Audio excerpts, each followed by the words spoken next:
What we're going to do is I'm going to give you a little bit of the historical context about the induction tool that was created, and then Naomi's just going to explain how we've used it and adapted it in Glasgow. And I think the key word there is adapted, because that's the whole purpose of this particular tool. So Jen makes me sound ancient. I'm not that old, but back in 2010 we had the number of CRFs that were being developed was increasing. We had a whole load of new CRFs that were being established. That brings new teams that come along with that. And within those CRFs, we are very aware that they were not always as lucky as others that had an established education team. We're very fortunate in Glasgow. We've got a very good education and quality team, and that really does help when you're driving with documents and having the right tools in place. But not everyone had that, because you had other posts that you needed within your areas. So as a result of that, it was recognised that it would be really useful if we had a robust tool that could be adapted and used across all of the CRFs. So what happened at that point was that there was a small work stream put together at that time, and it was the education group, to be honest, because we hadn't developed particularly. And after quite a robust scoping and development process, we launched version 1 in 2011, and it was the first tool that came out. And the whole purpose of this tool was we were aiming to ensure that it would identify the core areas of research knowledge that new staff would need to develop during that induction phase. And those core areas we conveniently called core themes. So you can't say the education team are not creative when it comes to terms. But within those core themes, we had 9 core themes that were developed. But what they were there to do was they were there to help new staff to identify their level of knowledge, and also what they would require within their level of knowledge for the role that they were going to be taking on. And part of that was also we had to make sure that we gave them information about how would they acquire the knowledge that they needed. Because you don't always have staff that come with absolutely no research knowledge at all, or maybe they've been working in research for 6 years. You've got that mix within your groups.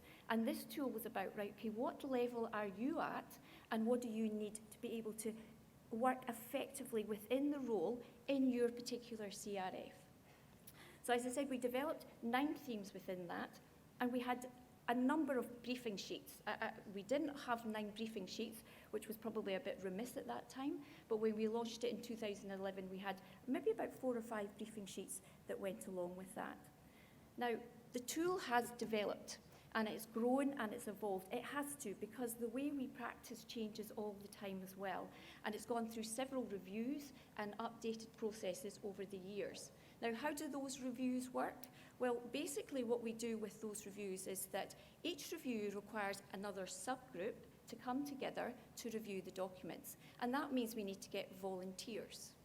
Now, I use that term very loosely. Naomi's laughing because it normally meant me staring across the table at a meeting. And if someone didn't break eye contact or brought their head up at the wrong time, I was like, oh, Naomi, you'd be really helpful if you could do X, Y, and Z on this.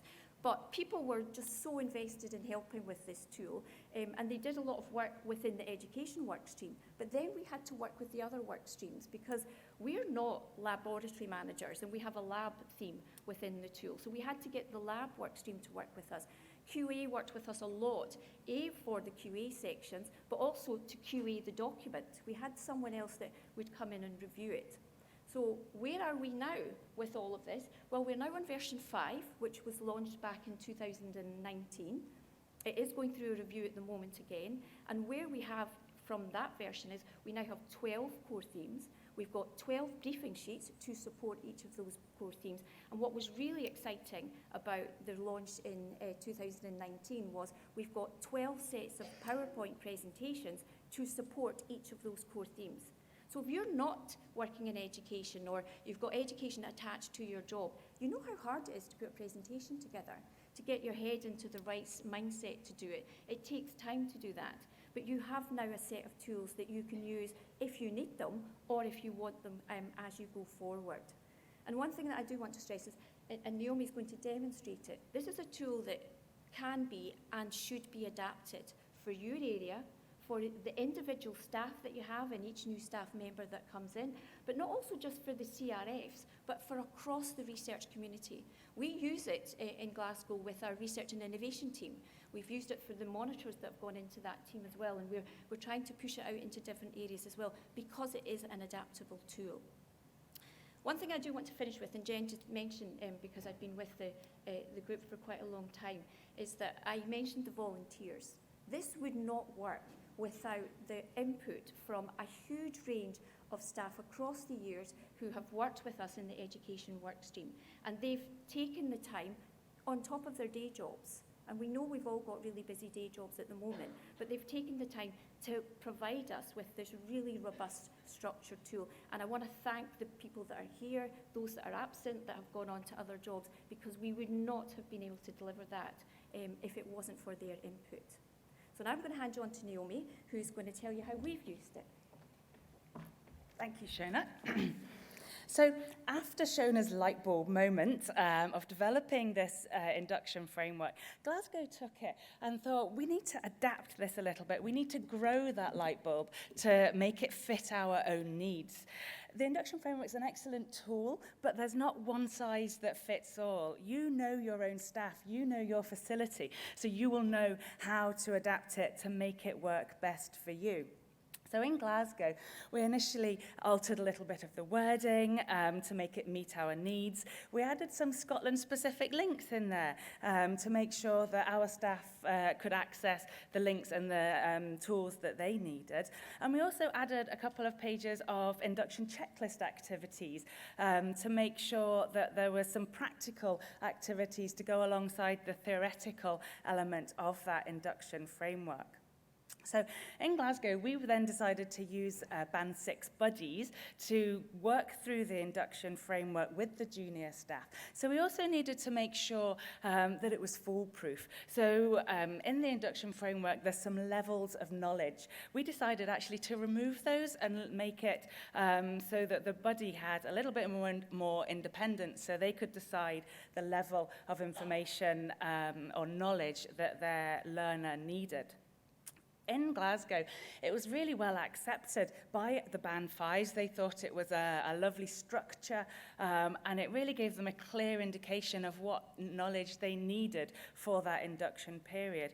But also, it helped our mentors or the buddies as well. It either made them realise that, actually, I do know quite a lot, I can do this, or those other ones, it made them think, hang on a minute, I need to pull my socks up, I need to do a little bit of reading so that I can stay one step ahead of my new staff, my new trainee. So it worked twofold, really, to make sure our whole workforce were increasing their knowledge and able to work to the best they could. But then in Glasgow, we realised that there's more potential. We grew that light bulb even further. And we developed that model to use it for all staff. We realised that it's not just Band 5s that are going to benefit from this tool. So it's been used now at all levels throughout the nursing team that we have. And also, it's been adapted to be used for our admin support, and as Shona said as well, for the R&D teams that are coming in. And we haven't actually physically changed that tool to meet the needs of these different groups, but we're using the expertise of our mentors and our buddies to know what their colleagues need.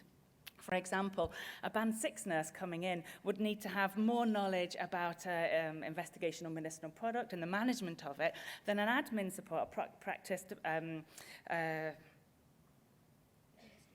project administrator. Yeah, absolutely. So went blank. A project assistant would need. So therefore, we're using project assistants to support other project assistants, Band 6s, Band 7s, to provide the support to junior staff, so we know what information that buddy needs. And we're also remembering this is induction level. We're not expecting those staff to have that huge knowledge within those first few months. It is to be used as that tool at the beginning. I know other sites have done similar things as well. I was talking to my colleagues in Edinburgh, and I know that they have recently introduced the induction framework, but they've developed a user-friendly guide to go alongside it that really maps the elements of the induction framework to practical skills, questions, and discussion topics. And it really then gives the mentors a guide on how to use it and what they need to do. They've had some feedback as well, and they've said, New Starts have said, it's been very well structured and helpful breakdown of information.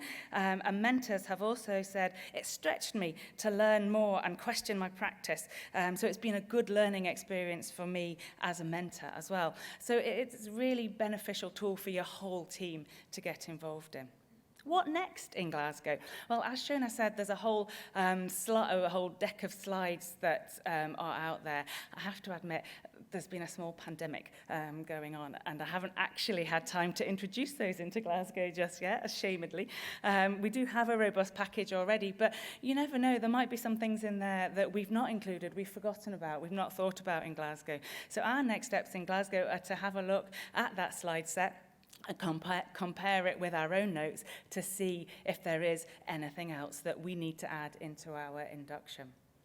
For the education group as a whole, we've got a couple of other tools that we might like to have a think about, some lab skills tools, and a student booklet that we're hoping to put together. So there is definitely going to be more output from us in the future. I don't know if I should say that. I'm really committing myself now to what we've got coming in the future. But thank you very much.